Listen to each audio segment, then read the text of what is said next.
Is a high body count a bad thing for a woman to have?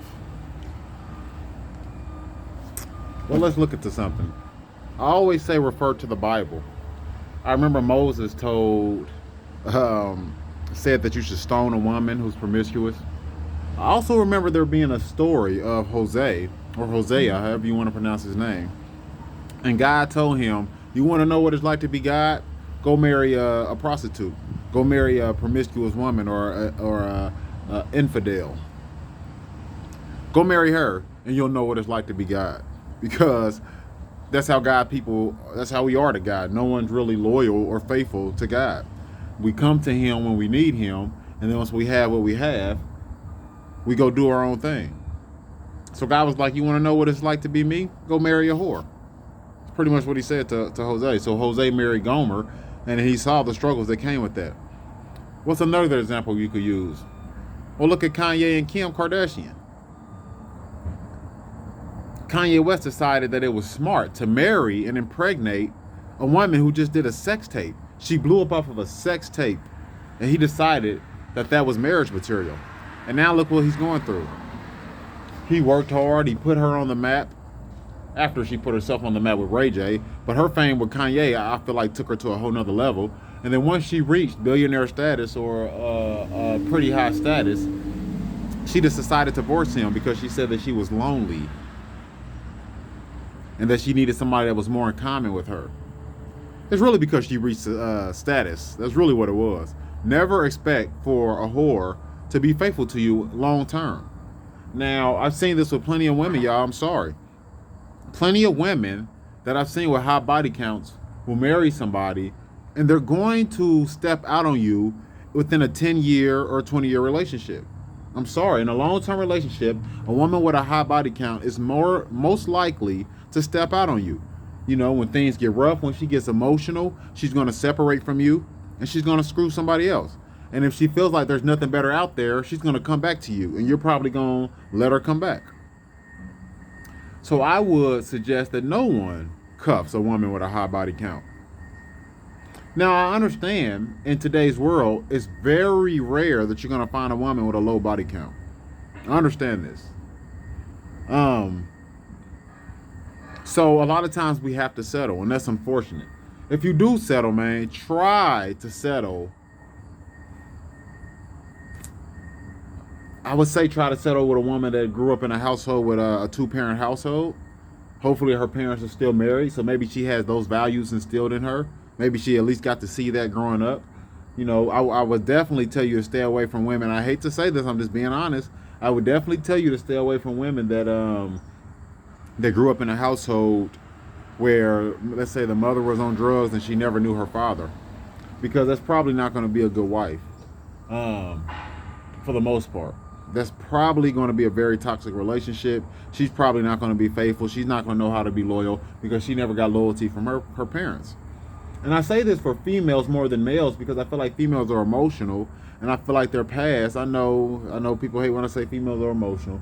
The women hate it. And she knows her past. I feel like a female is going to let her pass. Don't get me wrong. You know, a man can have mommy issues just like a woman can have daddy issues or mommy issues as well. Usually a lot of us are suffering from mommy issues. Because like I said, I have disloyal parents. But as far as loyalty, as far as being loyal, I do feel like somebody who's highly emotional isn't going to be that loyal. And someone who's highly emotional and goes through trauma isn't going to be that loyal. I don't think that a man with mommy issues or daddy issues is going to necessarily be as unloyal as a female would, in my opinion, okay? Because I've seen a lot of guys who've been through a lot of things know how to hold a woman down and stay loyal to her.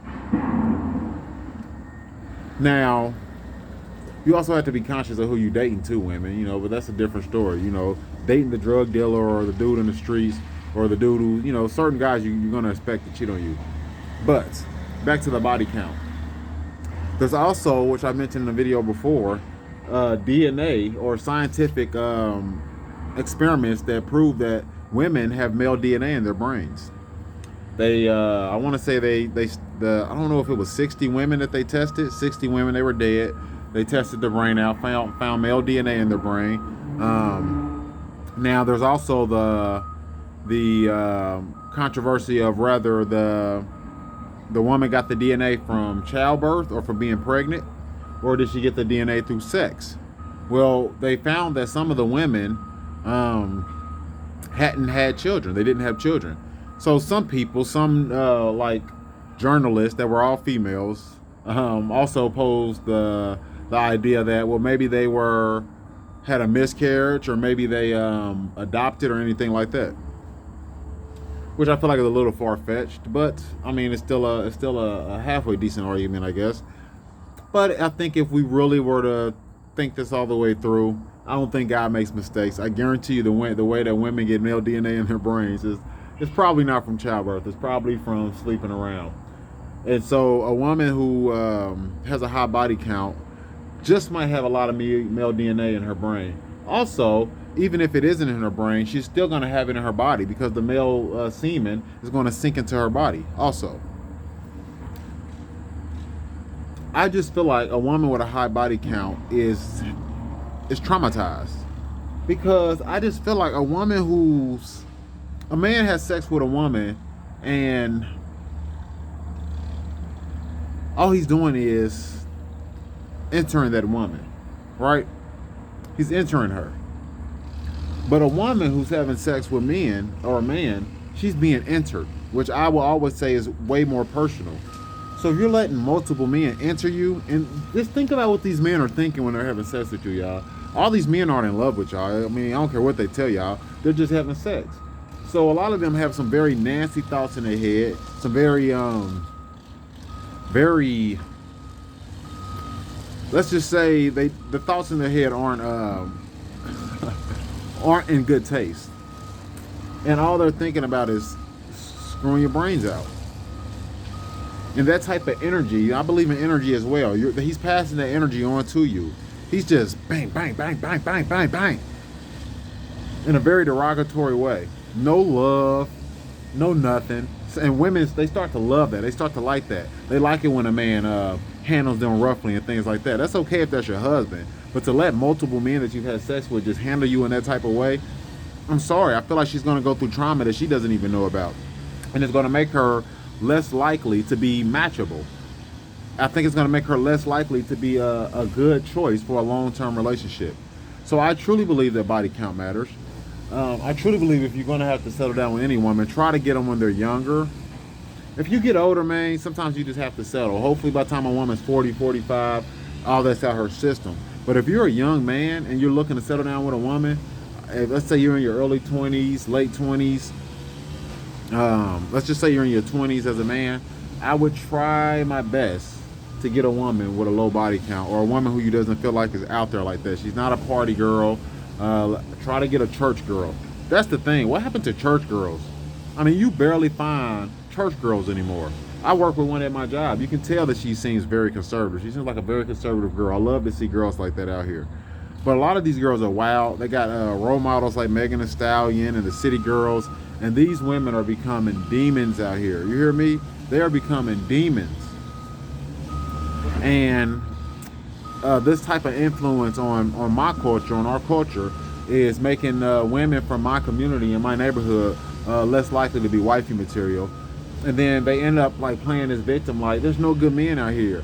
But wait a minute, when you were in middle school, you was going after the dope boys, you was going after the criminals, you were going after the football players. Y'all were all going after the same type of guys who you knew weren't going to be faithful to you. And you continue to chase these type of guys all the way up until your 30s. And then once you get to your 30s, now you want the guys, the nerds from high school, the nerds from middle school. That's who you want now. But you didn't give them no play, even disrespected them, made fun of them for being nerds, for being smart. And now these are the guys that you want. After you got 2 or 3 baby daddies, one of them are most likely to be a drug dealer if you're from where I'm from. So you chose wrong from the beginning, and then you had the nerve to say that it's men. No, it's how you chose. Maybe you weren't raised properly. Maybe you have issues at home, and you just didn't know how to choose a decent man. Some of y'all even had 2-parent households, a mother and a father, and still chose these guys. and it just wasn't a wise decision. You know, and a lot of y'all never learned your lesson. And then now you got this high body count, and then now you expect to be treated like a princess still. You still want somebody to come save you. Well, there's a very famous song that says, don't save her. She don't want to be saved. You don't want to be saved. Because as soon as you get that decent man, you're not gonna respect him, because you're so used to being with these thugs and these criminals who treat you like shit. So what I'm saying is, a woman with a high body count is gonna she's most likely not going to be someone that you want long term, because she's gonna use you. A woman with a high body count is used to use a man. Hey, I got this man that's gonna take me out to eat. I got this man who got some good D, so I'll use him for sex. Here go another dude, he got some good D, I'll use him for sex. Oh, this man's gonna pay my bills. This man is I could just put this man in a friend zone. He can be there for a shoulder to lean on when I need him to. And when you have this type of woman, now she's gonna try to find all of this in one man. It's just not gonna work like that. So even her views of what type of man that she wants, she becomes real picky, and she comes up with this fairy tale male from all the men that she screwed, all the good qualities of the men that she screwed, and she wants to put that all in one man. And that's just not realistic. That's not reality. So I would definitely argue that a woman with a high body count is more likely not to be a good choice for a long-term relationship. It's the Scrooge, and I'm signing off.